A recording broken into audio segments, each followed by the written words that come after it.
Hello and welcome to episode 281 of Fergo and the Freak. I'm that bloke from Rugby League Project, Andrew Ferguson. You can find me on Twitter at AndrewRLP. And join me as always is the glorious League Freak, who you can also find on Twitter at League Freak. How you going there, mate?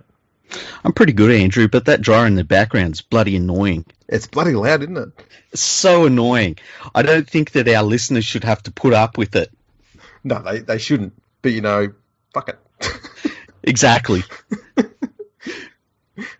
There's a small window of time here when I can be on doing the podcast. Yep. It ranges from between 9 p.m. and 3 a.m. It's a very small window. Yeah. And I decided to wash my clothes in that exactly same period. Well, you got to do it someday. I need people to know that I can occasionally multitask. Yeah.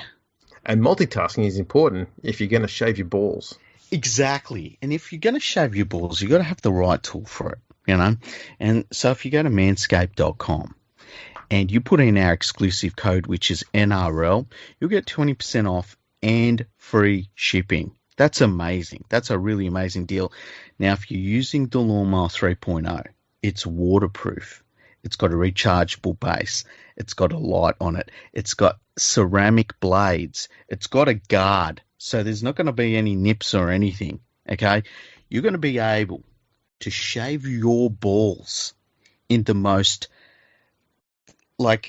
amazing way, okay? Trust me, I am a customer myself. I'm telling you, you need to get the Lawnmower 3.0. And if you decide to get the whole package, get the perfect package. It's got everything you'll ever need to keep your genitals great. And that's all we want out of life, is for our genitals to look great. So go to manscaped.com, put in the code NRL, that's our exclusive code for you, and do yourself a favour. 20% off and free shipping. Yeah. Man, that was a smoother segue than my balls are. Exactly. We're getting good at these ads, aren't we? Oh, we are. There's no doubt about it. Yeah. We'll get into some news today. There's been a bit of news going around. Just a bit. Do we want to do news first, or should we do some emails first? Do the news first, because we've got an email from a long-time listener, first-time caller. So, but we'll do that when we've done the news. Okay. First bit of news here. Broncos pop Matt Lodge don't care. I just wanted to say that. Okay. James Hood Ornaments put out an article today. We're just discussing off air. Yes. I'll just read out the heading for you. Mm-hmm. Stunning Aboriginal find beneath West Tigers $75 million headquarters, ampersand NBSP semicolon. Well, the end was always good. That ending just gives me 1,000 terrible flashbacks of articles that I've had to go through and edit every single word of on my website. See, this is the difference between being a proper journalist and being a blogger. Yeah. Is that a journalist doesn't give a fuck about that. Yeah, exactly. That's some other bastard's job. Yeah, it's one of the plebs, one of the lower downs on the food chain. That's right. Now, I think there's a little tiny bit of condescending coming here from James Hooper. I could be wrong. Okay.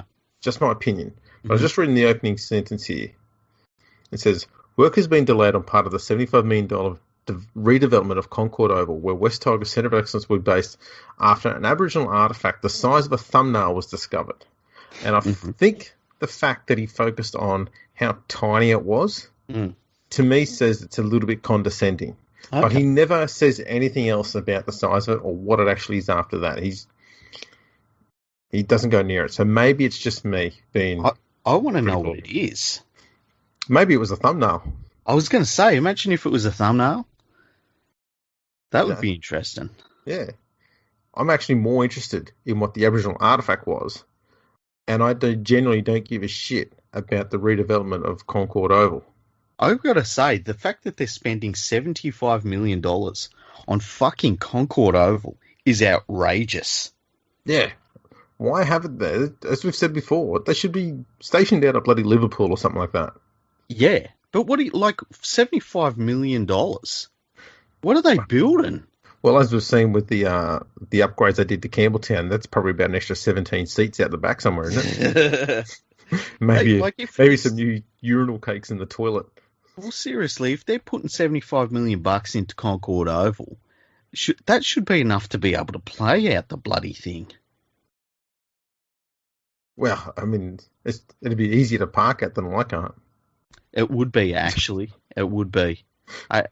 It's that's crazy. That is absolutely crazy. They're spending that much money, but they've had to stop because I really want to know what this artifact is. Yeah, he's actually got a very important part of the entire story here, and he fails to go on about it.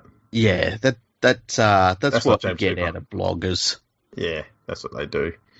There was one other story I did mention with you before that I saw the other day, which was the actual president of Papua New Guinea is confident that their country will own an NRL side soon. Look, I've seen a little bit of talk about this, and I guess if I'm the NRL and I know I'm bringing in a Brisbane team, I kind of also know that if I can bring in a PNG side, they could bring in the PNG Hunters tomorrow if they really wanted. It all works. They know that it all works. The player base is there. So it's just a matter of saying you've got a license. We've got an email about that, actually. We should probably go to that email now if we're going to talk about this. It's from Ed, and Ed's a long-time follower of mine.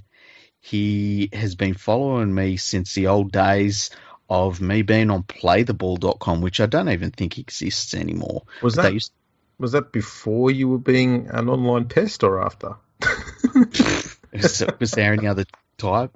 I remember when I first got the internet, and I used to go there was like a New York-based chat room, and I would just be myself in there. It was fun. Anyway, he has been a follower since I was on playtheball.com, which had a real basic forum, and that's the first time I started really interacting with POMs online. We all know how that went. It continues to go. Yes. It's quite a long email, and he makes some really good points, but we're going to read out the positives and negatives that he sees in terms of having a team, an NRL-based team in PNG. So I think we'll do that. How about that? Sounds good. Okay, so his first positive is this 8.75 million league-obsessed people. A large stack of these would be glued to the game every week, along with other NRL games. Extra eyeballs equals extra money for the NRL, even if PNG eyeballs. PNG eyeballs are the same as everyone else's eyeballs, I guess, hey? I'd have thought so, yes. Yeah. I'm trying to think if anyone's eyeballs are different. I wouldn't think so. Nah. Huge junior base in the waiting. So, yeah. We've seen them produce great players. Easily funded through mining companies who aren't going broke anytime soon, along with staples such as tourism and S&P Lager. Have you ever had S&P Lager or SP Lager? No, I don't drink. No. Oh, that's right. I forgot. And he said it strengthens the international game. Now, he says the negatives. Possible corruption. Realistically, I believe this can be stamped out. International travel time, Sydney to Port Moresby, 7 hours, which isn't too bad. It's a while, but it's not too bad. The temperature I think that on that, the thing that's important about that is that you're not travelling against time or with time anywhere. You're sort of just going straight north. Yeah. So time would be going normally, wouldn't it? Yeah, I don't know what time zone Port Moresby's on exactly, but it's got to be close. It's got to be within an hour or two. I'd have thought it'd be pretty similar to Sydney.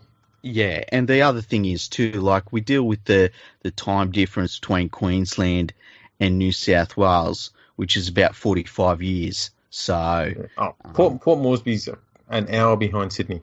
Oh, there we go. So that's fine. That's fine. Temperature and humidity, which, that is something to handle, but we've seen that can be handled. We've got that Cowboys, they do it all right. And he says currently only have the depth players to fill a few spots in an NRL squad. Majority of the team would be from outside of PNG. Ideally, you'd want to have as many PNG players as possible on the team, but I don't think that's viable at the moment. The key players would be from outside PNG, but I do believe there would be room for 7 to 8-ish local players in the NRL squad. This would rapidly change in 5-ish years, I believe. So I think it's... I don't know, I reckon you could probably have an almost exclusively full Papua New Guinean side, and I don't think they would do badly. I'd give them 2 years to get used to regular NRL level footy. Mm-hmm. And they would get out of the bottom half of the ladder and be pushing towards, that middle of the ladder, West Tigers, Knights sort of place on a regular basis sort of thing. They've got a few fairly decent players. They'd only need probably just a handful of playmakers around a bunch of Papua New Guinean absolute machines in the backs and the forwards. Yeah, so I would think that maybe... my guess, and I haven't seen much, if any of them, play in the Queensland Cup, and they've done pretty good in the Queensland Cup. They went into it and, they didn't struggle or anything at all. They just, got on with it. My guess is they would want a bit more size up front in the NRL. But that's about it. I agree with you. They'd probably want... someone like a Benji Marshall would be really good for them in the halves, just someone really experienced to guide them around the field. But I can't imagine they would want for too much else. No, and the good thing is, because they are so passionate about the game, the fans generally wouldn't care if they won or lost that often. Obviously, they want to see them win, but seeing their team playing on the biggest stage of all, which is in the NRL, they'd go fucking nuts for it. They'd love it. Yeah, and I would really like to see the Hunters play a pre-season game against an NRL team just to see how they go.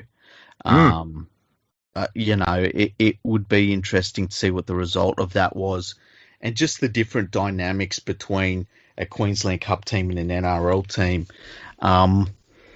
They're ready-made. You put them straight in. I can't see it not working, to be honest with you. But the only thing that worries me is, and they've kind of sorted this out through the Queensland Cup. You want there to be the right facilities in PNG, and you want the club to be as stable as possible, and that's why bringing them through the Queensland Cup's been a really good idea. And they're doing a similar thing with a Fijian team in the New South Wales Cup, and I think that will lead to a Fijian team in the next probably 15 years or so. Yeah, absolutely. And that's this is what England should have been doing with all those teams in Europe around them, is trying to find ways to let those nations infiltrate into their major competitions. So you start building stronger, better nations around you to help strengthen your local competition. Yeah. And it's like the promotion and relegation, but without the relegation threat. Yeah. And, if you give a team, we saw it with the Toronto Wolfpack, let a team build up, let a team be able to, start off with just getting the basics right at the lower level, and then let them build up as they need to and as they progress naturally. That's the way to do it. That's exactly it. There's more to this email. He says, again, thanks for the many years, and he says 2 decades of forum fun, and thanks for the podcast. I listen to them the day they come out. And he says, P.S. I grew up in Balmain and I'm a mad Tigers fan, so I agree with pretty much all of Andrew's Tigers rants, being a born and bred Balmain local who moved to Newcastle 2 years ago. He said, I have never really been able to accept the merger. Don't get me wrong. My weeks revolve around watching the Tigers. And while I agree the NRL doesn't have a place for Balmain these days, the way it was sold was all bullshit. At the same time, the NRL doesn't have a place for 4 teams in Western Sydney. Anyway, that's another topic. P.S. The local league up here in Newcastle is very solid. If you are ever in the Newcastle/Maitland area, I'd recommend trying to catch a game. Peace, Ed. But then he sent a second email. I'll let you get your breath, because I was going to say the Newcastle competition has forever been a very strong competition. I mean, look at the number of players that come out of it. And even having the Knights in the NRL hasn't weakened the local comp. No. Still produces great talent on a regular basis. So yeah, it is brilliant up there. And with a fraction of the population of places like Brisbane have got. Yeah. And then he says, and tell Andrew the other day I was in Rebel buying our 20th mini league ball, because he loses so many, for my 2 girls, who they're 4 and 2. I looked down and had a choice of a Tigers ball or a Newcastle ball and all the others, and I thought long and hard about it and said, fuck it. I got her the Newcastle ball. I just couldn't force her to support such a badly managed / disappointing team that seems to have no end goal.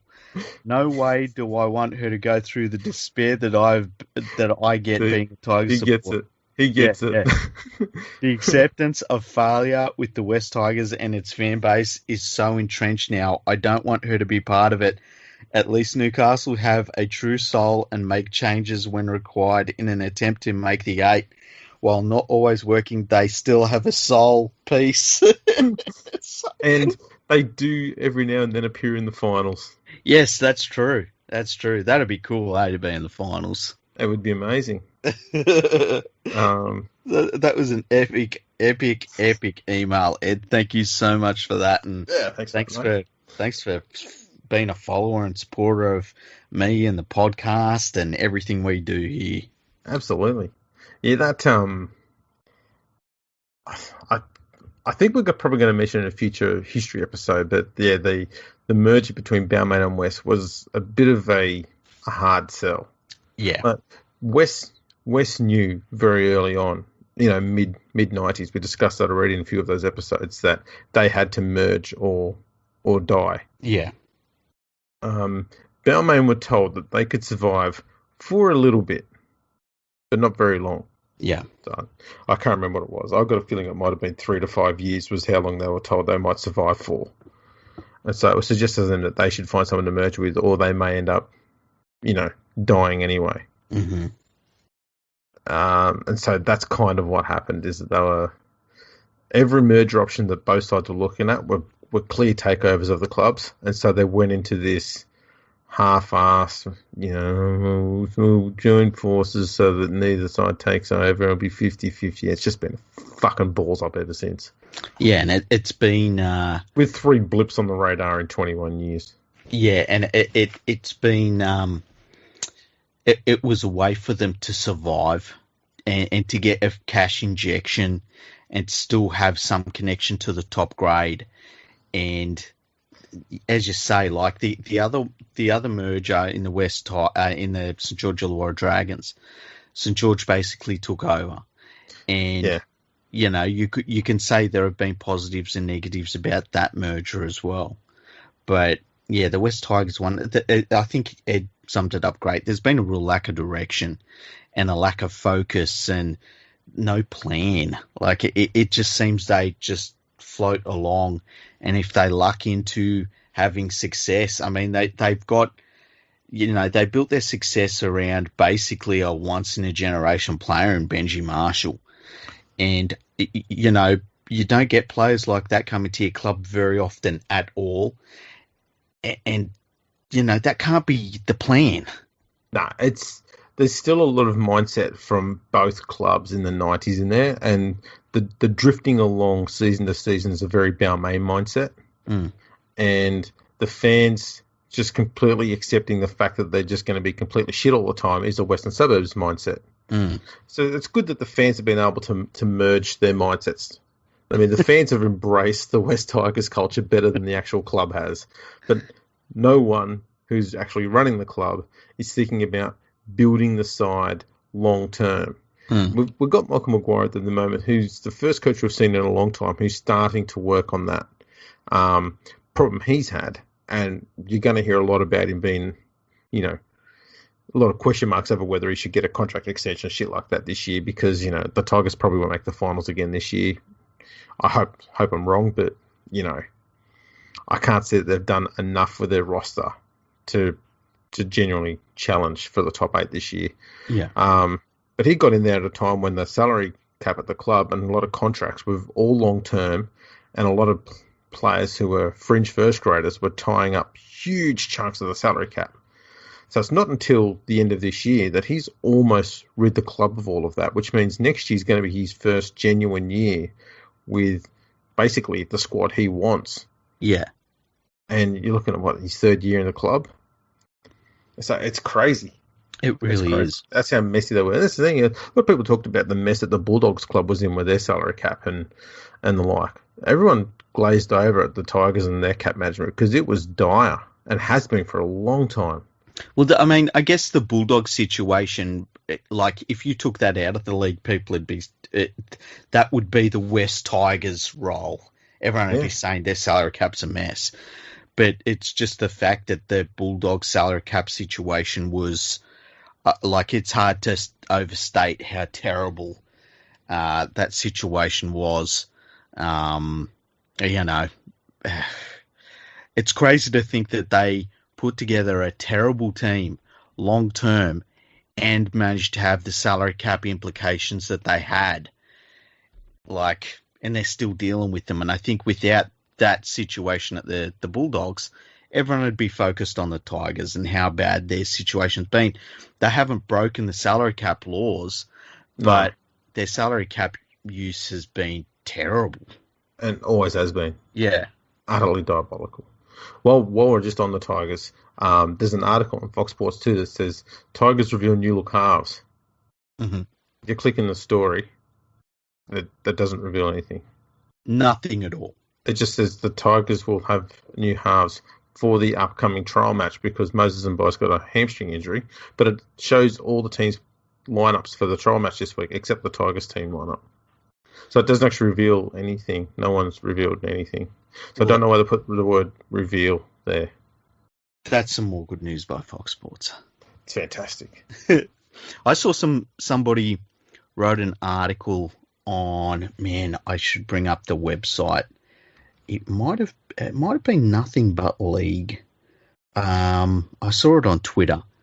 I think it was Nothing But League, but I could be wrong about that. And they were saying that there should be knockout comp once again instead of the trial matches.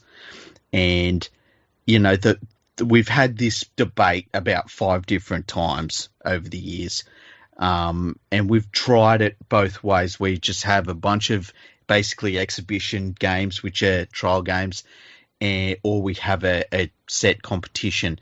And the problem with the set competition is you don't get a chance to do all of the things you need to do in the pre-season. So a lot of teams just want to get some kilometres into the legs of players. So they'll name like 25 players and they'll have unlimited interchanges.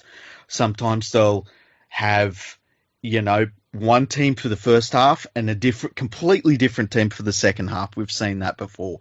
Sometimes they'll run out players that they just want to see if they're, where they're at in terms of their development. They don't necessarily think of them as first graders. In the preseason, you need to have that flexibility. And the problem with having a knockout comp in the first, is your first competition in the preseason, is that it kind of restricts your flexibility to do those sort of things. So that's why we shouldn't have a knockout comp in the preseason. It just needs to be let teams go out, do all the things that they want to do. I think there was one year where, might have been the Broncos, where I think they played like 3 different halves, which I know that doesn't make sense, but like 3 40-minute segments of football against 2 different lower grade teams. You've got to let them have that flexibility, and you can't really do that if you've got a knockout competition. Yeah, I think the days of having knockout competitions and midweek cups, stuff like that, they belong in the past. Yeah, I agree. You got players at them. Look, the only way you're going to make it work, okay, so that the players aren't complaining about burnout and stuff like that, is you have to shorten the premiership season. Mm-hmm. And so if you were to shorten it by 4 weeks and make up the 4 games in a knockout competition, something like that, it may be workable then, but at what purpose? Yeah, and the problem is too that, like, obviously in a knockout competition, you're cutting the number of participants in half every single round. And so very quickly you end up with a lot of teams sitting out not doing anything.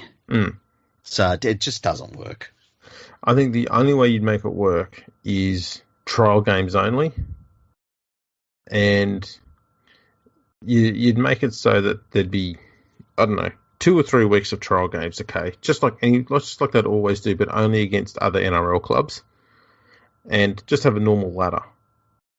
Okay? And whoever's on the top of that ladder, you don't need a final. Whoever's on the top of that ladder after the 3 weeks of trials games, they can be awarded one of our old trophies, like the City Cup or something like that, or, you know, the KB Trophy or whatever it is. You just order them, just dish out one of those.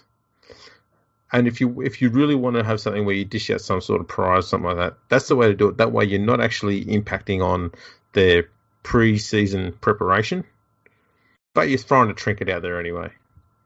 See, I think the way they do it now is the way to go, because... Well, I mean, that's all I'm suggesting, is we do exactly the way they're doing it now. You just make a ladder and give the team that's got the best pre-season record a trophy, because it's not going to mean anything. There's no money going with it. It's just a trinket. But then we end up being like England, where everyone gets a trophy, you know? Yeah, I mean, look, I'm only saying this because it might be a chance for the Tigers to get something. Don't ruin it. Don't burn down my world. The only time I would want to see a knockout competition is if we had a new World Club Challenge, and I've talked about my idea of a World Club Challenge where you basically get the best club side from all of the nations. So you'd have the Warriors representing New Zealand, you'd have, you know, the top placed Australian team in the NRL, you'd have the top placed English team in Super League, you'd have the Catalan Dragons, you know, teams like that, and you'd put them all in a competition, and you'd just have a knockout competition for the World Club Challenge, which goes over the course of a month or something. But, you know, I would put that in place in a different international rugby league calendar as well, and because, you know, you are going to take up a month of football time. There's an easy way to deal with that too, I think, and that is any time that the NRL or Super League clubs got to play each other, just take their result from earlier in the Super League season. It's 1 less game or 2 less games here and there, and just bang, move on. What do you mean earlier in the like? So if the Broncos have got to play the Warriors, and Catalan's got to play, say, Leeds, just take their like round 5 game, whatever the result was, that is bang. That's also your result in the World Club Challenge. You move on, and so it's 1 less game those teams have got to play. Yeah, or that, like, the other thing that I think would work well also is if you said, look, the top Super League team and the top and you could find the top Super League team by the exact same method you said, and you could find the top NRL team, and keep in mind it'd be the New Zealand Warriors versus an Australian team. You find the top out of those two in the regular season, they are straight to the semi-finals of the knockout competition. And so you are only taking up the time of NRL teams for, say, the last 3 rounds at most, because you're still going to have those losers. The losers of those games will have to still play before that. I think actually, I was going to say, an easier way is just make the Australian, the NRL teams, just make them play the Super League teams first, because then you'll get back down to just normal NRL game at the final. How dare you? Yeah, you say that, but you know I'm right. Yeah, I know you're right. But I think a World Club Challenge like that would be super interesting. I would love to watch it, and like it's over really quickly as well. And I think that it would also mix up the rugby league world a little bit, which I think any time that you can get that cross-pollination of competitions and nations and stuff, it's always a good thing. And well, maybe this is something that the team should look at. Is instead of, I quite like your idea, but maybe as a pre-step to getting there, every NRL team should play one trial game against a Super League or championship team, because obviously they've got less Super League teams. Just do one of those every pre-season. Yeah, but then how do you do with the travel with that? Well, the English can't afford it, so we head over there. Yeah, and who wants to go to England right now? Right now, you don't want to go there. Yeah. You've got 3 or 4 years before they get back down to 0 cases, so that's enough time to start doing some promo for it and get ready for it. Apparently, the vaccination process over there is going tremendously well. The numbers are coming down pretty fast. Yeah, which is great to hear. It is. That's something positive. I was hearing some information about the COVID vaccines today on a podcast, and there was how you hear it if some of the COVID vaccines are effective for 60% of people, or 60% effective is the words that they use. All right. But what they leave out of that is that it might stop you getting COVID 60% of the time, but it stops you going to hospital. It's such a greatly increased rate, and it stops you dying at an even phenomenally increased rate. So if you hear somebody saying, oh, this is only 60% effective, don't let that make you think that, oh, well, there's a 40% chance I could die of COVID. It's not like that. And that's something that we're not hearing about with these COVID vaccines at the moment for some reason, is how effective they actually are being. They're really, really working. So just be careful about, because there's a lot of misinformation out about stuff like that for some reason at the moment. Oh, yes. And I can understand why people don't want to trust the media completely. But yeah, I heard that today and was really happy to hear that. Now, some other news. Mm-hmm. The Titans' salary cap is being investigated over the payment of a $10,000 sum towards a security system at the Gold Coast property where David Fafita was cautioned by police. What? Okay. I don't understand how this works. So the club paid for a $10,000 security system? Yeah, the Gold Coast Club are now being probed by the NRL after a report in the Courier Mail claimed that they paid the 5-figure sum to owners of a property where Fafita trespassed on December 27 last year. That's fair enough, actually. It's weird that they had to pay $10,000 to, make it go away. Oh, boy. I mean, I don't think anything's going to come of this. No. But that's just rugby league, that is. Yeah, if I was the club, and I'm paying him $1 million a year, I say, David, you got to pay this money. Yeah, I think that's all they're going to do. Yeah. It's not like he can't afford it. Exactly. I wouldn't be paying it as a club. Yeah. The Broncos are apparently bringing in some business tycoon to try and lure Cameron Smith to the Broncos. Yeah, I'm not sure how that's supposed to work because there's a thing called the salary cap. Yeah. Well, yeah. They have made room though. They did move on Andrew McCulloch, so watch your face. Remember when they had a potential issue with the Broncos salary cap, and it involved a former player that was working as part of the club, and he just quit. So there was no way they could talk to him. Was that Andrew G? I wasn't going to name his name, Andrew. Allegedly. There you go, I'm safe now. No, yeah. I think that was the alleged rumor, was that it was Andrew G, and so in order for him to get around it all, he just quit. And the NRL's gone, oh, what do we do now? Yeah, it was an interesting one. And then they just walked away, and that was it. You went, fuck that. Imagine if that's how all crimes went. Somebody just said, wasn't me, and just quits his job and walks away, and they go, oh, we had him too. Damn. Slipped through our fingers. Imagine that whoever it is that's investigating, they sit down and they have a very stern interview. Like they say, now we're gonna, you know, we think we've found these irregularities and stuff. And you go, right, okay, I quit, and they go, fuck, we had him. Well, we will get out of your hair then. Sorry for getting in your way. Yeah, Please it's a don't sue weird us. one. Yeah, it's a weird one. Now, there is a big story today. Mm-hmm. NRL club bosses will ask about private equity during talks with the ARL Commission tomorrow. Mm-hmm. This is an article in The Australian written by Brett Reed. So apparently what's going to happen, or not what's going to happen, apparently the situation is the NRL was looking at a private equity business to come in and buy a small minority share in the NRL in return for several $100 million. Mm-hmm. Now, Commissioner Gary Weiss, the legend with the watches, mm-hmm. the best commissioner, he was looking into this whole thing, and he was very, very apprehensive about selling any shares of the NRL to anyone. He wanted to keep it all in-house. Yeah. Now, some of the talk is that of this, I mean, the rumoured number is $600 million from selling to a private equity mob.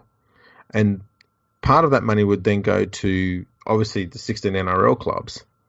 And a big chunk of it would go to buying a majority controlling share of the English Super League. Yes, this again. Yeah.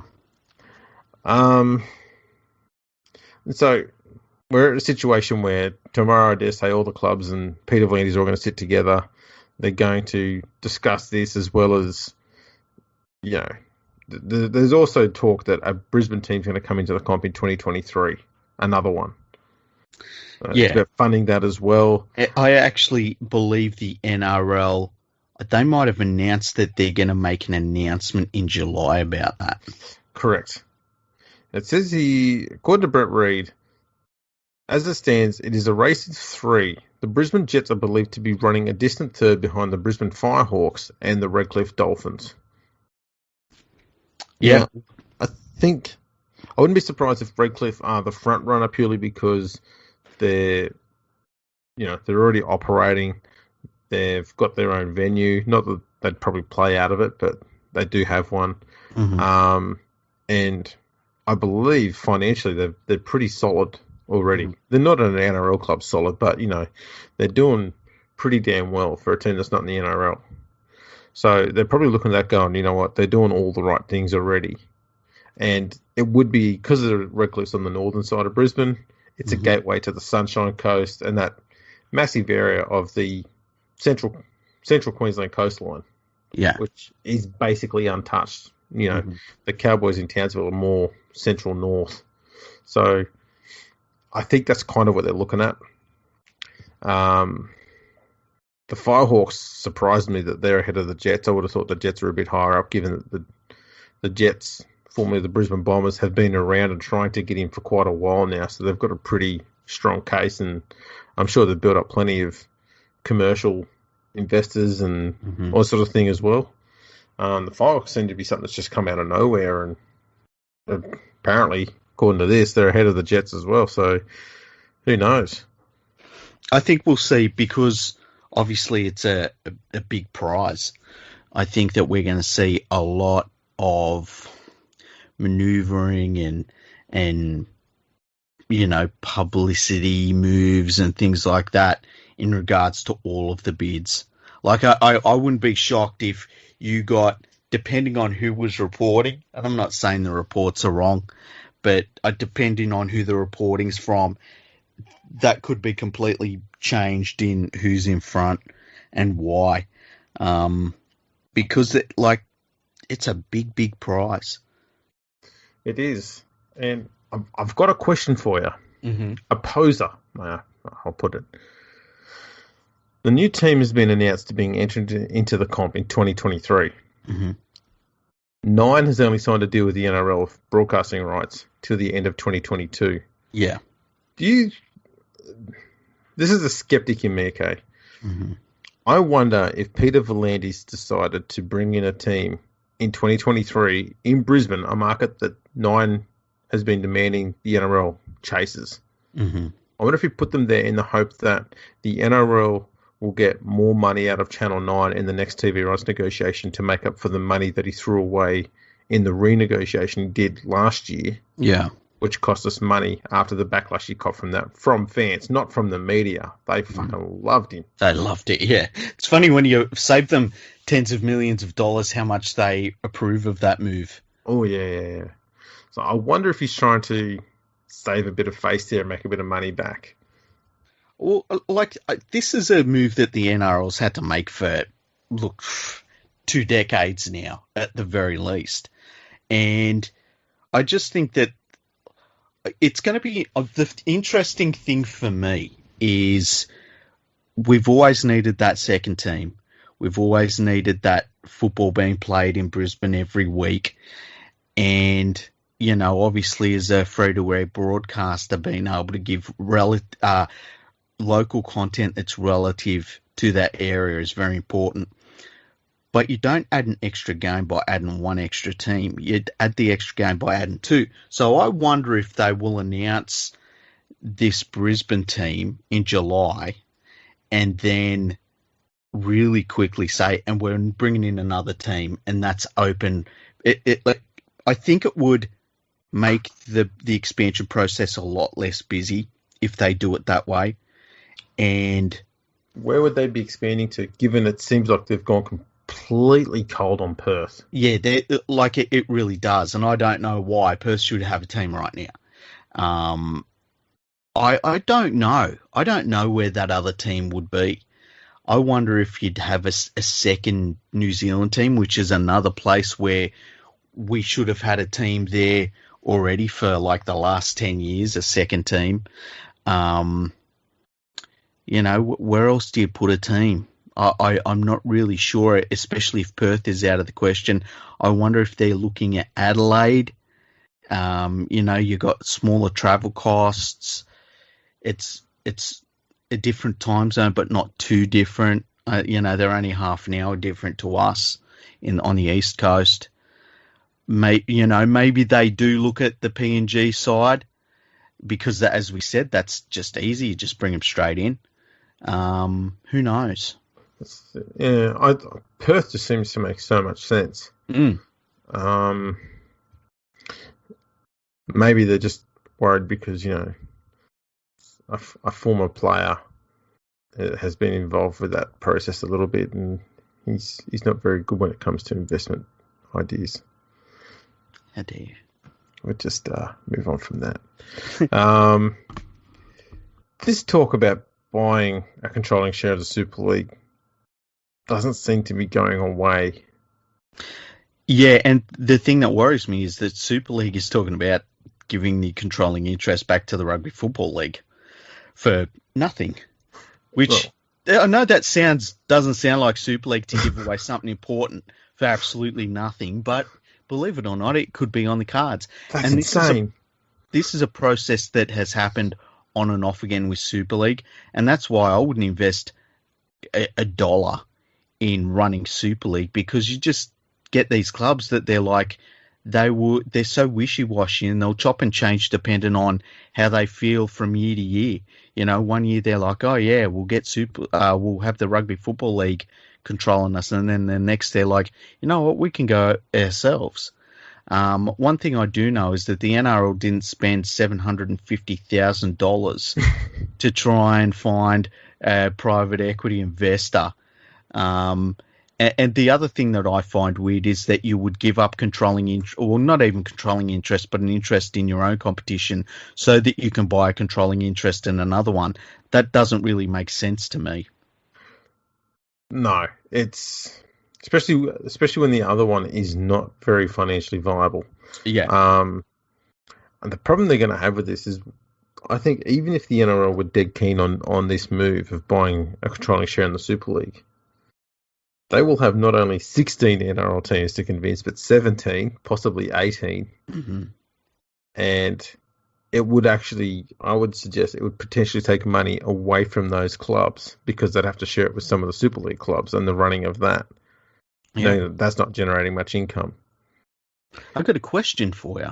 Mm-hmm. Say you've got this block of money and you can invest it in a controlling interest in a competition. Would you invest it in Super League or would you invest it in Australian Rugby Union? I would invest it in Australian soccer. Really? Why? Because soccer's not going anywhere, is it? I mean, think of how That's a good crap way to soccer put has soccer been in in Australia Australia, for a actually. long time. Soccer in this country has been a dog's breakfast for a long time, yet it's still going, and it's slowly gaining popularity. It's Either that or the NBL. yeah. Look, the NBL. I have a feeling the NBL has had some investment from the NBA. Not too. It more than certainly has, and they've got some good, very intelligent deals with the NBA. I think that's if the NRL wants to start spending money in other sports, that's where I'd be looking. I wouldn't be looking at rugby union because, I don't, for starters, I don't think rugby union would take the money anyway. No. And I think you'd probably need to spend more money on Australian Rugby Union than you'd need to spend on English Super League. I don't think you would, hey. I think you would have to spend way more in Super League because in Australia you've got a lot of the infrastructure already there in your rugby league competitions, right? And I think that you would be able to generate a little bit of international revenue and just get your foot in the door in certain areas. I think it would be a real move that I don't know. I think it could be interesting. It would be hard to convince everyone to do it. Absolutely everyone. Herein lies the problem, though. Given the crowd figures that you see for rugby union games, think the super whatever number it is now, and their test matches, how many of those are going to be alienated because rugby league now owns their game? Trust me, it'll be a shit ton. And that's the problem, is that they'll lose so much gate takings from it. Yeah. And they're not making much money now. To lose even more of that money, it just means that the NRL will just be burning cash just to keep that comp alive. And I think they'd be burning cash faster trying to keep rugby union alive because you're not going to get the fans back when they are born to hate you. Whereas they've got an easier task of trying to recoup some of that money if they buy into Super League, where at least it's rugby league owning rugby league there. See, if I was doing the investment, right, here's the way I sell it. You're playing the long game. Okay. You've got a chance to be the rugby. You've got a chance to be the governing body of rugby in Australia. And I use the word rugby as both codes. You've got a chance to get your hand on the wheel with Australian Rugby Union. You've got a chance to forge a very close relationship with New Zealand Rugby Union. And I think that through that relationship, you might be able to influence some things in rugby union, such as rule changes, right? Now, rugby union is very quickly come to the realization that they've got to change some of their rules because the game is an absolute bludger to watch. But you've got many different camps in terms of, like, in Europe, they see it more as a kicking game. It's not so much a running game. In this part of the world, it's a running game. You know, I think that if you invested in Australian Rugby Union and all of a sudden the New Zealand Rugby Union is now dealing with the NRL directly when it comes to competitions and rules and what are we doing, what direction are we going in this part of the world, I think that it would be playing the long game if you're the NRL to look at that and say, that seems like a really good long-term strategy if we're looking at rugby union is eventually going to change some rules to become more like us. we don't want to be in a situation where we don't have any investment and Rugby Union says, look, we're going to 13 players and we're changing the breakdown to however that would be. It doesn't have to be a play the ball, but I could just see where Rugby Union could change the rules enough where all of a sudden it's almost rugby league and rugby league is, all of a sudden competing with almost a version of itself. Does that make sense? I see what you're getting at. Mm. I don't see how this helps rugby league because you're helping another code get better. I understand what you mean, right? But what if that other code in Australia is yourself because you own part of Rugby Union? This is kind of like a brainwashing exercise. You make that sound like a bad thing, all right? You make that sound like... But yes. Yes, it is completely. I like the concept. Cause that would be the long game. That would be what I would do. The way I sell it to Rugby Union is, listen, you're broke. You got no money. You're on friggin' Stan. Who watches Stan? The problem with your grand idea, yes, is there's two big differences between rugby league and rugby union, and that is in rugby union, the international board is quite flush with cash and quite powerful. Mm-hmm. That's the opposite in rugby league. So while the NRL would be able to say, we can buy Australian Rugby Union, all of it, mm-hmm. the IRB would likely say, that fucking chance. But I don't think they'd have a choice. I don't think that. I think the IRB would find a way to fund Australian Rugby Union to keep it separate from rugby league as much as they could, because they despise league, and there's no way they would have league investing any money whatsoever, and even if they need it. So we'll sell that to the Australian Rugby Union. Say, look, let's talk about this. Okay, I sit down and I say, let's talk about this for real. You've got no money. We will take a controlling interest in you. We will run you. We will make you run better. Look at what we do in rugby league. We're bigger than you. We've got more money than you. We've got better infrastructure than you. We've got better players than you. Got better junior bases than you. More people watch us than you. Got a bigger TV deal than you. We could make you better. There's no doubt about that. Don't know what'll work. Worst case scenario, the IRB or whatever the fuck they call themselves this week, they step in and they invest money in you because we're thinking about doing it. That's right. Either way, rugby union gets a foot up, don't they? See, I can't imagine that all of the international competitions around the world are going to say, you know what we should do? We should invest money in rugby union in Australia because of rugby league and make Australia financially stronger at our expense. I think what they would do is they would invest money in competitions that would help Australia become stronger again and more attractive to the Australian audience as well. Because when the game was waning in the mid-90s, sure, rugby league was going through the whole Super League war and stuff like that, but that was exactly the same time that rugby union went, you know what? They're sitting ducks at the moment. We need something that's exciting, that's going to get people's attention. And they went, Super Rugby. And boom, the first few years, that was fucking massive. And they were making huge money out of it. People don't give a shit about it anymore.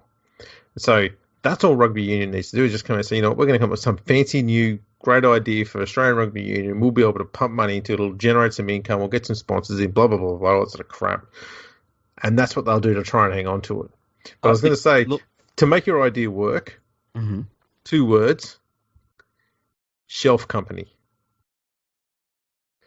So to get around IRB getting worried about rugby league owner, just form a shelf company off in the Bahamas, call it World Rugby Union. Yeah. Right? And then rugby league pumps their money into that, and they put Michael O'Connor in charge of it and say, Michael, can you get rugby union to... Michael O'Connor crawls through the window and says, I heard you were looking for me. Exactly. He's like, that's how he does business. He likes sneaking through small holes. So you get him over there, and he can work on behalf of that. That way they're using NRL money to control Rugby Union. The IRB goes, oh, it's a Rugby Union guy doing it. It's fine. That's how you do it. I like my idea better. No, it's your idea. I'm just trying to show you how you do it financially, so that IRB doesn't get pissy and start trying to change shit. That way, you can still do what you want. You've just got to move your money somewhere else instead of going direct from point A to point B. It's just got to go to point B, then to point C. I think the New Zealand Rugby Union would love to be dealing with the behemoth that is the NRL on things. I really do. I think that they would love to have a partner in crime, somebody that can, that has the financial muscle and the clout to back some of the things they would like to see happen in the game. They probably would. Yeah, I'm telling you, it's the way to go. And this isn't to help Rugby Union.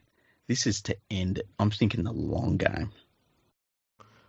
A long game? They should just go in and just buy all their star players. It worked in 1909 almost. True, but that's the short game, Andrew. I'm thinking long term.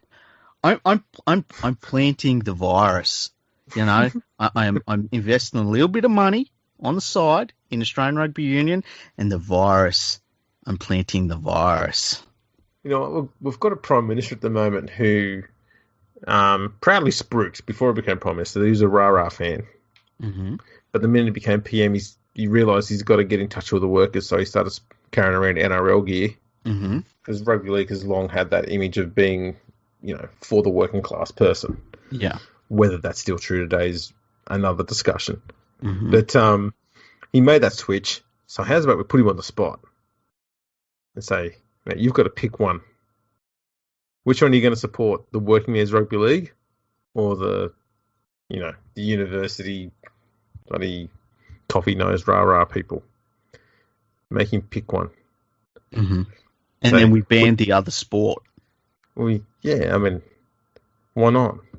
Or just say, no more funding for one, you got to fund the other one. I'm up for that. Put him on the spot. You know what? Because if he doesn't do it, there's an opposition leader, and we know which way he swings when it comes to footy codes. Do we? Yeah, Albo's a massive South Sydney fan, always has been. Oh, is he? Yeah. He's about to get ousted anyway. Well, this is if we need the rugby wars debate in Parliament to keep him in there so we can get rugby league. Yeah. Who does Penny Wong support? I don't know. Where does she live? I've got no idea. See, it'll be whoever is in her electorate. Yeah, find out where Penny Wong is from. Oh, she's from South Australia. Oh, she won't. She's an Adelaide Rams fan. Yeah, she'll have no fucking idea what any of this is. No, we can just sell the Adelaide Rams to her. Yeah, maybe. Why don't we get Penny Wong to invest in rugby league, right? She comes in as the investor, and then she says, but I want the Adelaide Rams back. That could work. Yeah, I think we're onto something here. We're solving problems here. I'm planting the disease in rugby union. You've got to be on board with that. I am. I'd like to make sure that all possible issues are fleshed out before you dive in. I get that. Yeah, because we don't want to be hemorrhaging funds anywhere in this paper. That was an interesting thing about Brent Reed's article, is that it said, I believe the NRL basically has $120 million in the bank. Let me see. And that was because I think he said in there too that it didn't include the money like sponsorship and whatever else money that came from Origin, because that came after November. So I think all their accounts are done to October 31 because November 1 is when they start their next year. Yeah. And so because Origin was in November, it doesn't include that money for last year. It'll be in this year's figures. So it should be a big boost this year because they'll have essentially 2 State of Origin series in one season. Yeah, and look, you start putting that much money in the bank. I mean, even the interest on that much money, you start to get to a point where you could just fund a big chunk of a team just through the interest that you're accruing on that much money. Exactly. I wonder how they invest that sort of money. Bitcoin. It's all Bitcoin. Can you imagine if they come out, right? Imagine if they come out like after the financial year and the AGMs and all that, and they say, listen, we haven't said anything, but we invested in Bitcoin early on. We now have $20 trillion in Bitcoin. We've just decided to buy the USA. Yeah. We've gone in there, destroyed their constitution, and we've given a new one there. It just says the first note in the constitution: rugby league is the only sport. It'd have to be the 13th Amendment, wouldn't it? No, it's the First Amendment. Yeah, fuck free speech. Yeah. Yeah. Just we don't have it in ours, so why should they have it in theirs? Just completely rip it up, start all over again. Who needs free speech? Sounds dangerous to me. It's bad. Yeah. You don't want that. We need protected. Protecting from ourselves. Exactly. Yeah. This has been an interesting conversation. We didn't think we were going to go down this rabbit hole. No. If like that money that the NRL has in the bank, it's obviously good to have. It's good to have it for a rainy day. But I wonder if the NRL starts to look to invest some of that money in things like property, and I'm not talking about stadiums, but in property and things like that. Yeah, I don't know. It's not a bad idea. You want to try and invest in something where you get some return on it on a regular basis. So it might be shares on something else.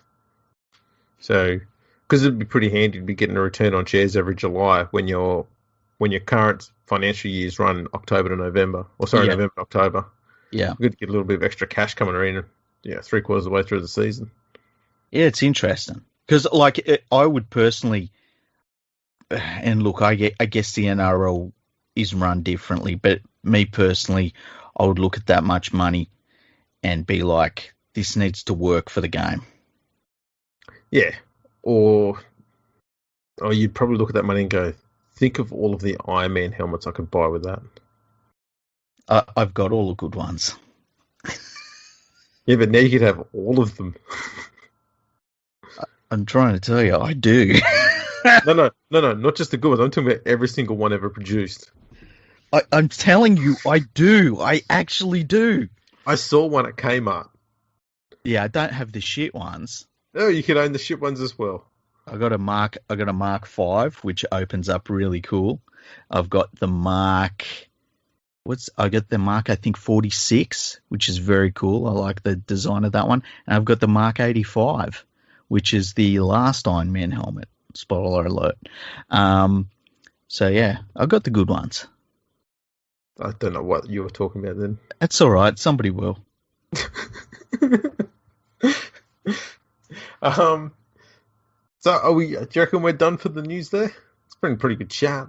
Yeah, I think we are. It's been a good episode. It has. We've had a review. Oh, tell me about the review. Come from Ian. Well, he's got a very unfortunate surname on the one he's got here. His name is Ian Hoare. Ian Hoare. H-O-R. I knew a Hoare once. Spelt the exact same way. I was going to say, carry on. Yeah, I knew somebody named Hoare. Okay. I used to say, hey, Hoare, how are you? And they'd be like, I'm good. Why do you call me by my last name? I was like, well, what else would I call you? Yeah, that's what we do here. Yeah. Virgo, freak. Yeah, exactly. 2 cases in point there. He says, initially annoying from a British point of view, but sadly they are proven correct time and time again. Until the day of life when the Brits prove them wrong, I will carry on listening while clenching my fists. There you go. Nothing I love more than an angry listener. I reckon. Anytime we can make someone, get that pissed off about themselves and their country, it's been a good day. We might do a podcast one day. Mm-hmm. I'm talking, there's several years before we get bored with this. So sometime in that period, we might do a podcast on when rugby league in England was good. Oh, wow. It's going to go back a long way. Yeah. So I was thinking like 60s or something like that. Yeah, history episode. 50s or 60s. Well, thank you for that nice review, Ian, and I hope you and the rest of your whole family are doing well. Good man, Ian. Good man. Mm. Have we had any other emails? I haven't checked. Wow, there's no time like the present, is there? Yeah, why not? Let's do this real time for a change, eh? And we'll mix it up. We'll do it live on air. We'll do it live. Do it live. Okay. No emails. If people want to email us, right? Yeah. How do they do that? What you do is there's this thing called an internet browser. It allows you to browse the internet. You go to your internet browser, and at the top there will be a place where you can put in the address fergoandthefreak.com. You go there, you click on the contact section, and you can send us emails directly from the contact section. That's fantastic. An email is an electronic mail. Nice. Yeah. So do what Freaky said. You put that into your porn machine. It'll go straight to our website. Nothing naughty, so you can check it out at work too. Yeah, take your hand off your dick, right? That's the first thing you got to do. Actually, just swap lefty, okay? This won't take long. Remember to wash your hands. Yeah, got to be COVID safe. Exactly. You don't want to catch anything from your own dick. And you don't know where that thing's been. Yeah, exactly. Dirty dick. And yeah, send us an email through the website. That's the way to do it. So to do all the other stuff here, make sure you check us out on Twitter and Instagram at FergoFreakPod. We're on YouTube, LinkedIn. What was that other one? MySpace. We got a MySpace one. That's fantastic. Yeah. I know I say it every time, but really it is. Hopefully we can set up an MSN Messenger account and an ICQ account so you can have a chat with us on there. What do you reckon? That would be cool, man. That takes me back. Nice. We are going to have a tipping competition on the NRL website. We will give the information in the next podcast. We might even do a special little podcast that has all the information in it just for the tipping competition. So keep an ear out for that. Nice. Yeah, get your ears around that.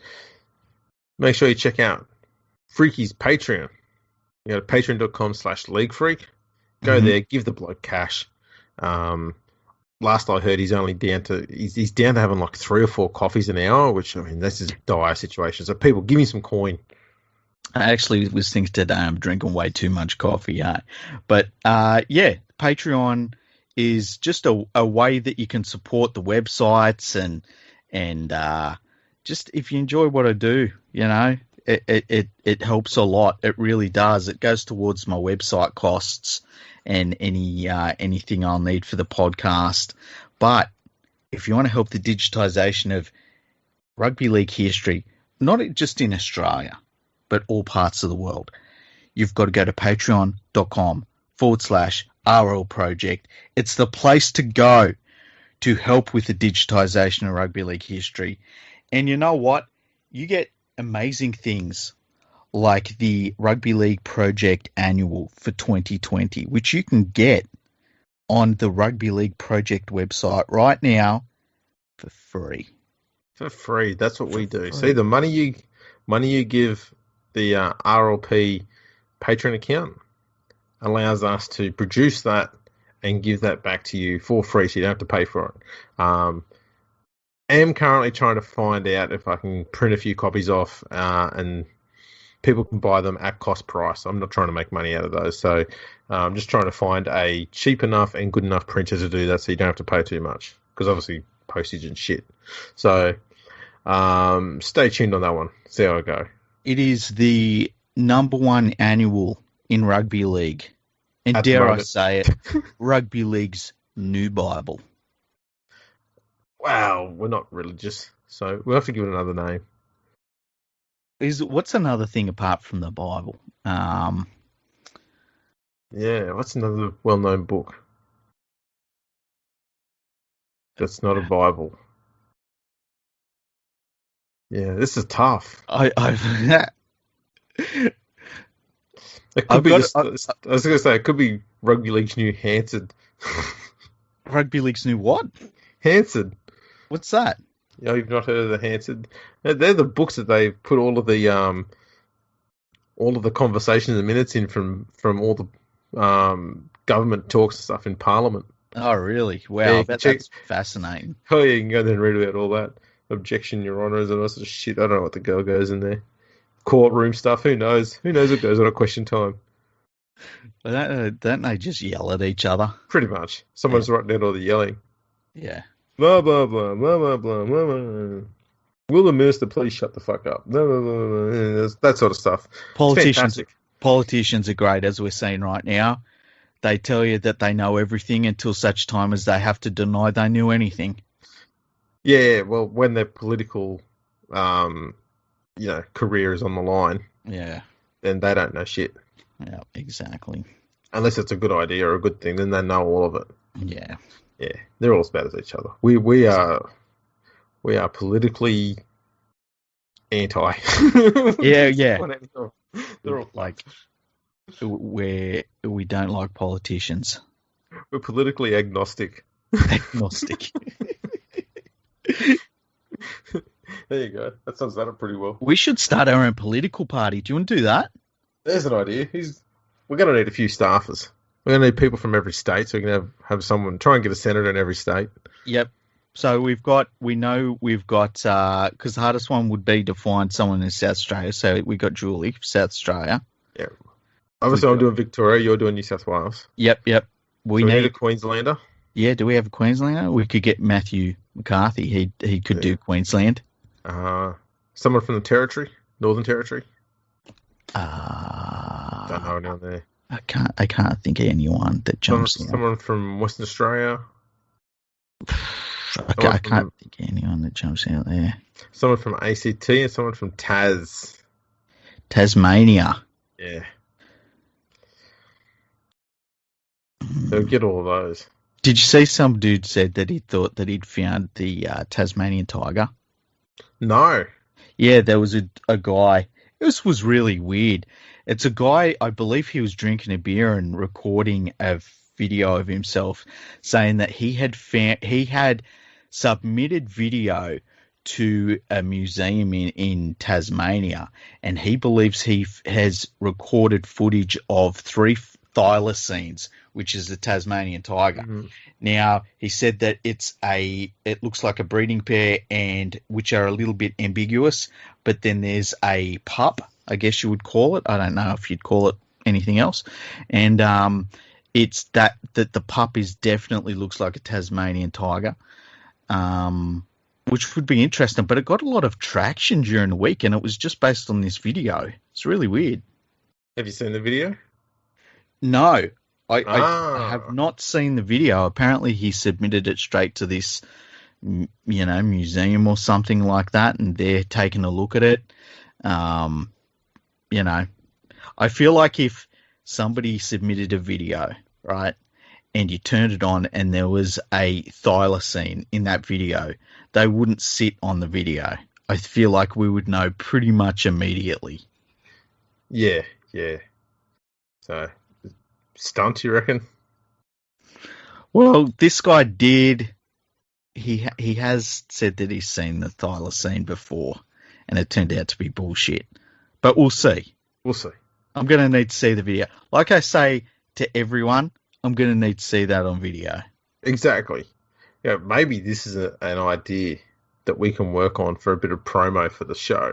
Mm-hmm. Is that you can just go out and say, you know what, I was just wandering around, went for a little drive out towards Toongabbie, and I swear I saw the Abominable Snowman. I've got a video footage of it. I've submitted it to the local museum. Trust me, I saw it out there. Or even better, the panther. Okay, here's a question for you. What would you rather they find? The thylacine or the Penrith panther? I think the thylacine. Yeah, I guess it is more, it's a cool looking animal, isn't it?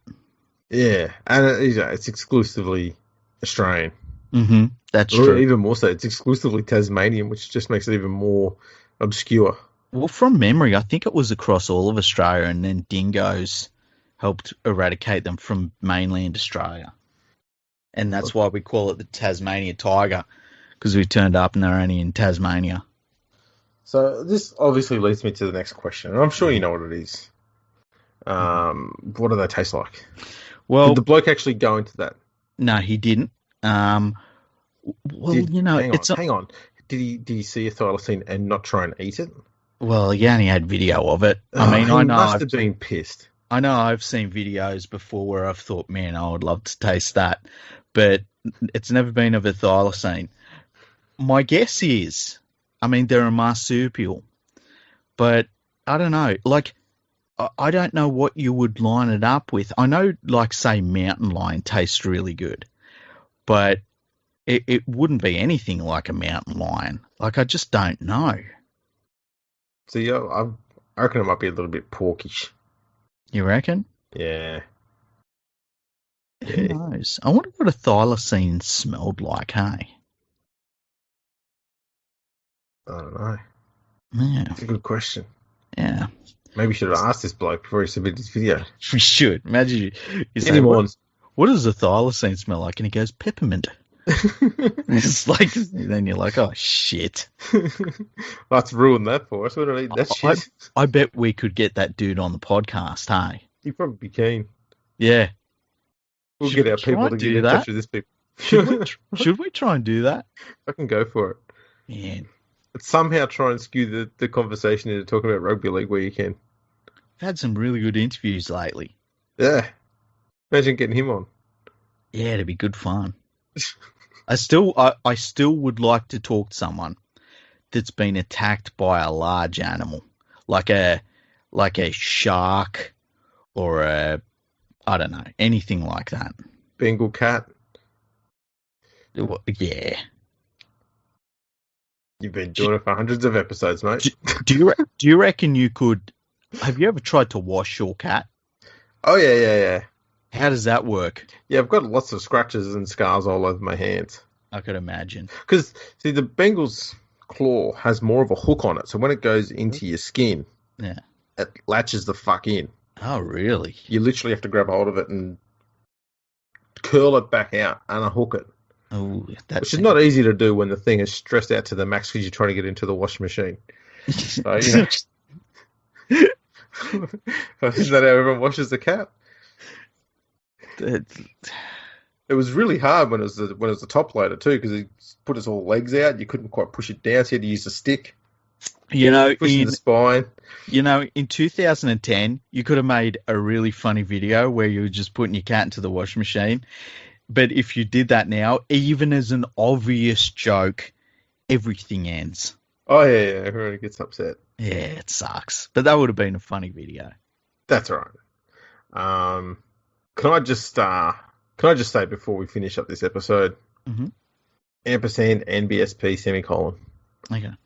Just fun to get that in there. Be By good the way, idea. Yeah. Have we done the Manscaped ad? No. I don't think we have at the end. No. You know what would be a great idea? What? To put a Manscaped ad right here, right now. Okay. Let's do it. Okay. There are times in life where you face dilemmas. And there are times in life where you can make sure you never face those dilemmas again. If you go to manscaped.com and you put in our exclusive code, which is NRL, you get 20% off and free shipping of everything on the Manscaped website. The Lawnmower 3.0 is your friend because it can remove a dilemma. And that dilemma is, do I look like a Yeti downstairs? Because when it's time to go to work, and you know what I'm talking about, you want to look your best. You want to look your best and be ready to rock and roll. You want to be in game form. You know what I mean? And the way to do that is to go to manscaped.com. So go there, get the Lawnmower 3.0. Even better, get the perfect package and do yourself a favor. Remove a dilemma from your life. Be ready to rock and roll 24/7 because that's how you live like a star. Beautiful. And as James Hooper would always say, ampersand, NBSP, semicolon.